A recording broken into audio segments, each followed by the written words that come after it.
మహేష్ కుమార్ గౌడ్ ఒక మాట మాట్లాడడం జరిగింది.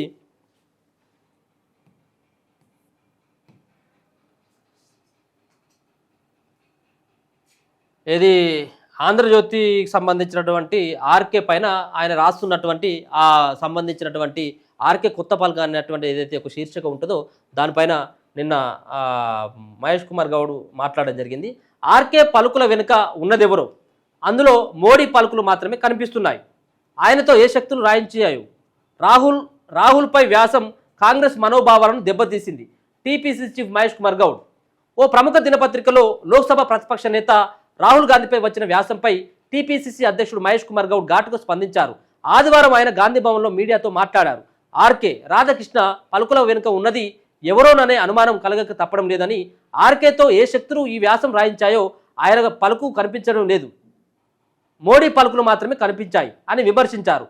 ఎవరినో రాష్ట్రంలో పెంచే ప్రయత్నం చేస్తున్నట్లు కనిపిస్తుందన్నారు. ఈ వ్యాసం కాంగ్రెస్ కార్యకర్తల మనోభావాలు దెబ్బతీసే విధంగా ఉందని పేర్కొన్నారు. అపార అనుభవం ఉన్న ఆర్కే రాహుల్ గాంధీ తీరును అర్థం చేసుకోలేకపోవడం, ఇలాంటి రాతలు రాయడం బాధాకరమని వ్యాఖ్యానించారు.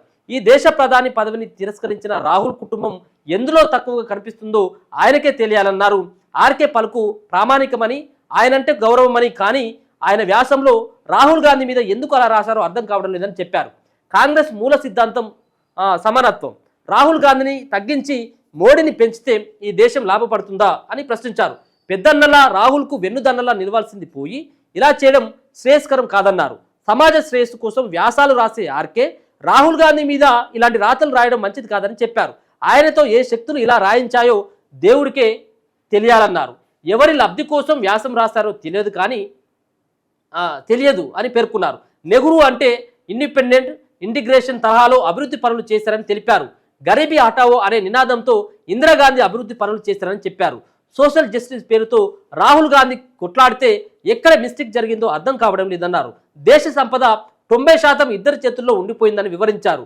కమ్యూనిస్టులు అధికారంలోకి రాకపోయినా పేదోడికి న్యాయం జరగాలి అని పోరాడుతున్నారని స్పష్టం చేశారు. కులం మతం పేరిట చిచ్చు పెట్టే వారి కంటే రాహుల్ గాంధీ ఎందుకు తక్కువనో చెప్పాలన్నారు. రాహుల్ గాంధీ కార్పొరేట్ సెక్టర్కు వ్యతిరేకం కాదని స్పష్టం చేశారు. కాంగ్రెస్ పార్టీ మూల సిద్ధాంతం సమానత్వం అని పేర్కొన్నారు. రాహుల్ జీవితం త్యాగాలమయం. జీసస్ క్రైస్ట్ కంటే ఎక్కువగా రాహుల్ గాంధీ మీద రాళ్లు పడ్డ సమానత్వం కోసం కృషి చేస్తున్నారని తెలిపారు. ఎవరి మెప్పు కోసం రాశారో ఆయన అంతరాత్మకు తెలియాలన్నారు. అణగారిన వర్గాలకు 42% రిజర్వేషన్ల కోసం కృషి చేసే రాహుల్ గాంధీ తక్కువగా కనపడుతున్నారని అడిగారు. బీసీల రిజర్వేషన్లకు అడ్డుపడే మోడీ ఎందులో ఎక్కువ కనిపిస్తున్నారన్నారు. మతం లేకుంటే ఆ మతాన్ని వాడుకుంటే ఏ దేశానికి పీఎం అవుతారా అని అడిగారు. రాహుల్ గాంధీ జీవితం త్యాగాలమని, ఆయన తలుచుకుంటే ఆనాడే పీఎం అయ్యేవారని, కానీ మన్మోహన్ సింగ్ను పీఎం చేశారని పేర్కొన్నారు. ఆర్కే వ్యాసం వెనుక ఎవరున్నారో తెలంగాణ ప్రజలు అర్థం చేసుకోవాలన్నారు. రాహుల్ గాంధీని తగ్గించే ప్రయత్నం ఎంత మాత్రం సమంజసం కాదని చెప్పడం జరిగింది. మొత్తానికైతే ఆర్కే దాంట్లో కొంత ఆయన రాసినటువంటి మొన్న సండే రోజు రాసినటువంటి ఆ వ్యాసంలో కొంత రాహుల్ గాంధీని తగ్గించేటువంటి ఆ ప్రయత్నంతో పాటు బీజేపీని పూర్తి స్థాయిలో ఎత్తుకొని మోదీ గారిని పొగిడేటువంటి ప్రయత్నం చేసిండు. సో మోదీ గారిని పొగడం వెనుక ఎవరున్నారో అర్థం కావట్లేదు. అంటే మరి మోదీ గారు ఒక పక్కన బీజేపీ పార్టీ, మరో పక్కన వాళ్ళకు అనుకూలమైనటువంటి పార్టీ పక్క రాష్ట్రమైనటువంటి ఆంధ్రప్రదేశ్ సీఎం చంద్రబాబు నాయుడు.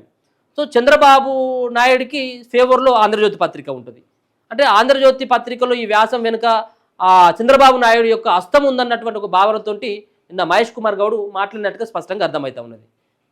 మరో పక్కన ఆయన త్యాగాలతో పాటు మిగతా సంబంధించిన ప్రధానమంత్రి పదవిని కూడా త్యాగం చేసిండు.